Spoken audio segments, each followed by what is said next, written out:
अगर आप एक फाइनेंशियल रीडर हैं तो आपने इस फायर टर्म को सुना हो सकता है। Financial independence retire early movement को देखा जाता है एज अ हैक कि कोई वर्किंग प्रोफेशनल जो अपने प्रोफेशन से ज़्यादा खुश नहीं है वो अपनी जॉब से कैसे जल्दी रिटायर हो सकता है एंड अपनी बाकी की ज़िंदगी उस डिससेटिस्फैक्टरी जॉब को कंटिन्यू नहीं करना पड़ेगा। सो आज हम इसी प्रिंसिपल के बारे में बात करने वाले हैं कि what is this, how can we achieve that, pros and cons of this. So, hello friends, welcome to Investovers. Subscribe to our channel to get latest finance and investment related information. So, let's start with what exactly is FIRE and where did it originate. FIRE or Financial Independence Retire Early is actually a lifestyle movement. It helps someone to achieve financial independence and early retirement by investing and money saving techniques.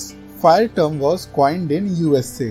And some of its concepts were actually firstly published in 1992 in the book Your Money or Your Life by Vicki Robin and John Dominguez. So इससे एक idea लोगों के दिमाग में आया कि by living frugally and income अपनी investment से यूज करके हम फाइनेंशियल इंडिपेंडेंस को लाइफ में जल्दी अचीव कर सकते हैं। So let's start how this can be achieved. So before how, क्या ये सही में पॉसिबल है कि नहीं? In one word, yes, but ये easy नहीं है obviously. You have to sacrifice many things. FIRE actually दो एलिमेंट से बना है, FI and RE. Financial independence की डेफिनेशन डिफरेंट हो सकती है डिफरेंट लोगों के पर्सपेक्टिव के अकॉर्डिंग, बट मोर और less it is a financial freedom जिसमें आपको पैसों की वरी लेने की ज़रूरत नहीं है कि आपको एक्स्ट्रा वर्क करना पड़े आपको एक्स्ट्रा मनी गेट करने के लिए। इसमें एक्चुअली डेट ना होना और पैसिव सोर्स से इनकम होना भी इंक्लूड हो सकता है। And for second element RE, early retirement simply means आपको पैसों के लिए काम करने की जरूरत नहीं है।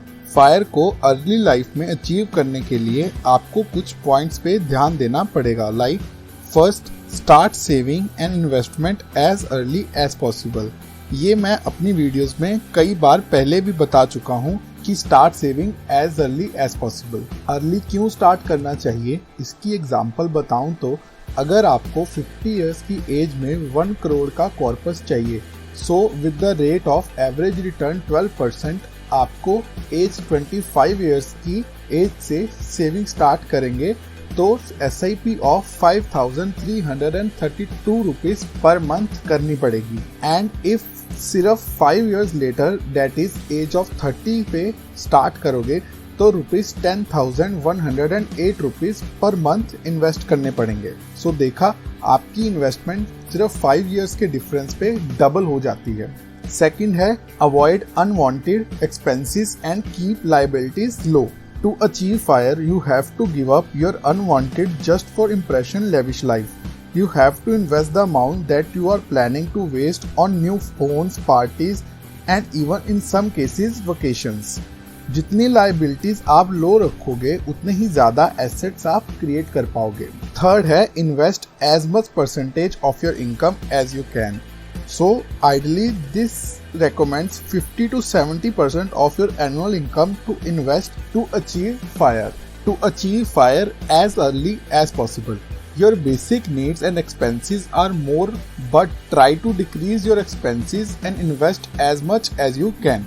In my opinion, your investment shouldn't be total income minus expenses.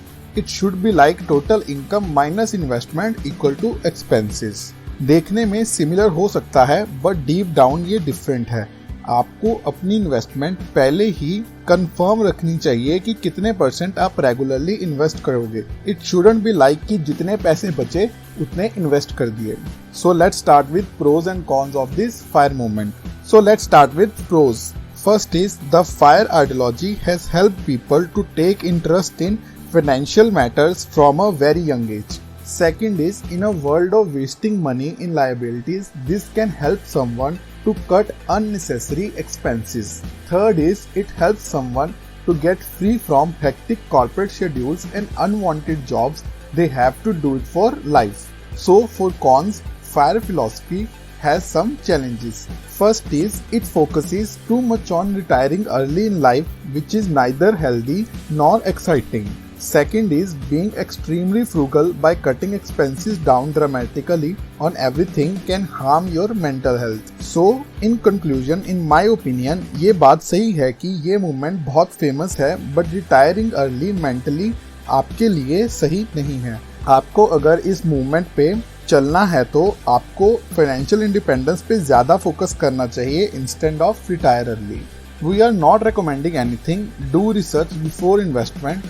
So that's it for today's video. So we hope you like our video. So please like and comment down below and share it with your friends. And don't forget to subscribe to Investoverse. So have fun, stay safe, stay invested. Bye bye.